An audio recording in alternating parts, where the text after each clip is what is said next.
Fabrice, ça va? Salut Amandine. Waouh, mais t'es tout beau aujourd'hui, qu'est-ce qui se passe? Aujourd'hui, on va parler d'un sujet de discussion sérieux. On va parler du secteur de la formation et notamment du métier de directeur de formation. Mais Brice, c'est quoi le rôle du directeur de formation? Eh bien, le rôle premier du directeur de formation, c'est tout simplement de mener une équipe. Et ensuite, il est là pour définir et mettre en application la politique de formation de l'entreprise, tout en gardant ses compétences opérationnelles au sein de son équipe. D'accord, mais concrètement, ça se passe comment en entreprise? Dis Sabine, tu sais toi comment ça se passe en entreprise? Bonjour Brice, bonjour Amandine. Aujourd'hui je suis dans les locaux de la Poste et je vais rencontrer Jean-Paul Léné, directeur de formation. Allez, suivez-moi. Bonjour, je vous laisse vous présenter. Donc, vous êtes directeur de formation.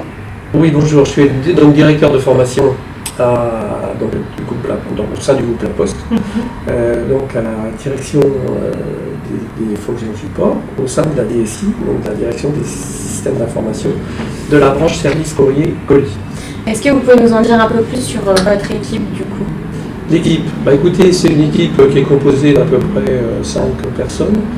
On a 5-6 personnes, parce que c'est variable d'une année sur l'autre. En fait, on a 3 référents qui ont chacun un portefeuille applicatif et un portefeuille de collaborateurs. Et nous avons aussi, depuis quelques années, entretenu une relation étroite avec les SIM qui permet d'avoir à disposition et de former des alternants, donc entre 1 et 3 en fonction des années. D'accord. Et pour qu'on comprenne un peu quel est l'effectif un peu de population que vous devez former vous chaque année? Alors, en fait, la Poste, c'est 5000 informaticiens. Nous en avions jusqu'à la fin de l'année 2016, à peu près 750. Et suite à une réorganisation de mutualisation d'un certain nombre de services, nous sommes maintenant revenus dans une structure plutôt de nature études et développement qui représente à peu près 450 personnes, donc informaticiens. Ok. Et quelles sont les principales missions pour vous du directeur donc, de formation au sein de cette entité? Alors je crois que le directeur de formation, il a deux rôles principaux. Il a surtout un rôle à partir du moment où il fait partie du management stratégique, un rôle qui est orienté sur le prévisionnel et les orientations en étroite relation avec les stratégies de sourcing et les stratégies technologiques. Donc c'est vraiment le plan de formation. Voilà, donc c'est orienté sur le plan de formation qui est vraiment le secteur majeur avec le processus classique d'expression de besoin jusqu'à l'AQS. Est traduit par, je dirais, la mise à niveau des compétences, et y compris quand on parle de prévisionnel, également de voir quelles sont les nouvelles compétences en termes de métiers informatiques qui vont se développer demain, puisque c'est ça qui nous permet, je veux dire, d'aider à la feuille de route technologique qui nous permet de développer le business auprès des métiers. D'accord. C'est un métier qui évolue, donc, enfin, votre métier évolue pas forcément, mais les formations évoluent très rapidement en fait au sein de la DSI. Oui, alors à la fois les métiers, le rôle de directeur de formation évolue aussi quand même. D'accord. Dans le sens où le digital s'est énormément développé, et donc au-delà du plan de formation lui-même, les outils de formation ont également évolué. D'accord. Et je crois qu'il faut avoir une panoplie d'outils énorme, enfin importante en tout cas, et diversifiée, pour offrir une typologie d'outils et d'outils pédagogiques qui correspondent aussi aux besoins des uns et des autres, qui peuvent ne pas toujours être les mêmes. Il y en a qui vont préférer présentiel, d'autres plutôt le blended, et d'autres finalement vont s'auto-former avec sur la toile au travers de propositions qui sont faites par les différentes sociétés. Voilà. Et selon vous, c'est quoi les qualités que doit avoir un directeur de formation du coup? Les qualités, déjà la qualité d'un directeur de formation, c'est comme pour tout cas stratégique, je dirais qu'il y a un tronc commun de compétences nécessaires qui sont liées déjà, disons, à la posture, à l'écoute. Il doit avoir des compétences de nature, comme je disais tout à l'heure, plutôt aussi d'approche prévisionnelle, tendancielle du marché, et puis d'être comment dirait-on, un bon leader, hein, avoir du leadership, de la légitimité. Je pense que c'est des postes qui, de mon point de vue, nécessitent, en fonction du métier donné, un passage, je dirais, sur le terrain. C'est-à-dire que je pense qu'on peut être directeur de formation issu du monde RH, classique, réglementaire. Et puis on peut être aussi, c'est mon cas, issu du monde plutôt du métier. Donc de la direction du système d'info. Moi j'ai piloté plutôt des équipes techniques de dimension importante et je termine finalement ma carrière dans le domaine RH sur l'axe formation qui est transverse à toutes les structures.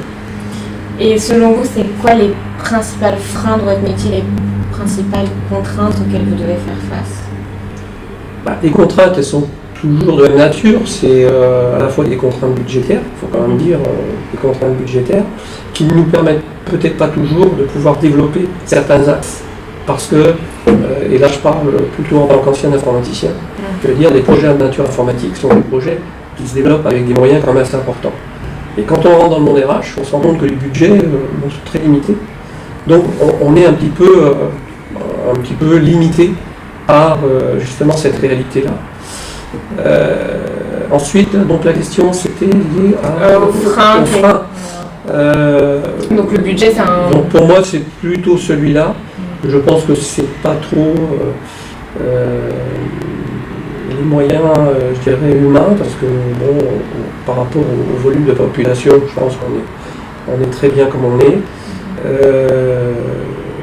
Et puis c'est aussi de pouvoir s'appuyer sur nos stratèges techniques, parce que c'est quand même avec eux que doit se créer la symbiose pour garantir que les bonnes compétences soient données au bon moment et aux bonnes personnes. Que l'offre réponde bien à la demande, en fait.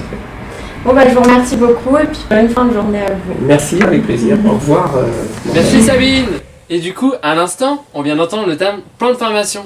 Qu'est-ce que c'est le plan de formation, Marine ? Alors le plan de formation, c'est une grande réunion composée de plusieurs acteurs, dont la direction des ressources humaines et la direction générale d'une entreprise. Donc le but de cette réunion, c'est de fixer les objectifs en termes de formation qui vont se dérouler sur toute une année pour que l'entreprise soit beaucoup plus compétitive sur le marché du travail et beaucoup plus performante. Donc cette réunion est alimentée principalement par les entretiens annuels que les managers vont venir effectuer avec leurs collaborateurs et tous les besoins vont être recensés et après priorisés selon le degré d'importance. Tiens Amandine, ça me fait penser à une journée d'école. D'où ils viennent tous ces directeurs de formation ? Et comme tu le sais Brice, en France les diplômes sont très importants. La plupart des directeurs de formation sont donc issus de diplômes universitaires tels que des masters en droit, en sociologie ou encore en ressources humaines. Certains viennent même de grandes écoles de commerce avec une spécialisation en ressources humaines. Comme tu le vois, les filières pour accéder au poste de directeur sont très diverses. Tu sais donc ce qu'il te reste à faire maintenant. Tout à fait, merci Amandine. Et maintenant, pour plus d'explications, on va avoir l'avis d'une experte. Bonjour, Morgane Pasquier, sociologue du travail et directrice de formation pendant 20 ans dans un grand groupe automobile. Aujourd'hui, donc pour C'est pas formé, je vais vous parler donc de l'évolution du métier même de directeur de formation. Donc il faut comprendre qu'au tout début, il n'y avait pas vraiment de directeur de formation, enfin dans certaines entreprises ils étaient présents, mais on était plutôt sur des gestionnaires de formation. En effet, la demande des salariés était plutôt ponctuelle et ça venait souvent plutôt des cadres pour leur permettre une promotion en interne. Donc le métier en soi était beaucoup plus administratif. On répondait plutôt à une demande et on mettait en place la formation adaptée.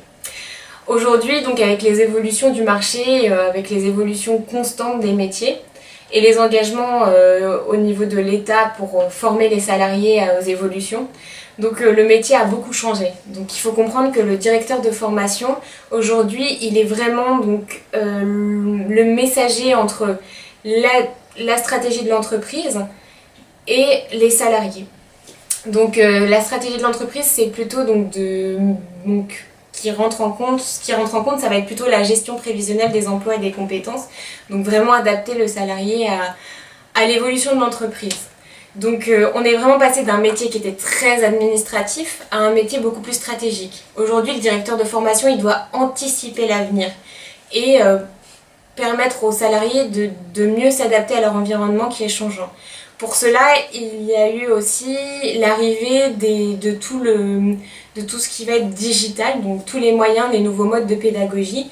Donc le directeur de formation doit aussi s'adapter à l'environnement et aux outils technologiques dont il est aujourd'hui le messager et aujourd'hui il doit mettre en place. Voilà, donc c'est une personne aujourd'hui maintenant qui est proactive, qui est visionnaire. Donc voilà, pour vous expliquer, donc le directeur de formation a un réel enjeu aujourd'hui pour l'entreprise. Merci Morgane Pasquier pour votre avis d'experte. Nous en savons un peu plus maintenant sur le métier de directeur de formation. Et grâce à cette vidéo, nous avons compris que les 6 qualités requises du directeur de formation sont ici et je vais pouvoir en détail vous les expliquer.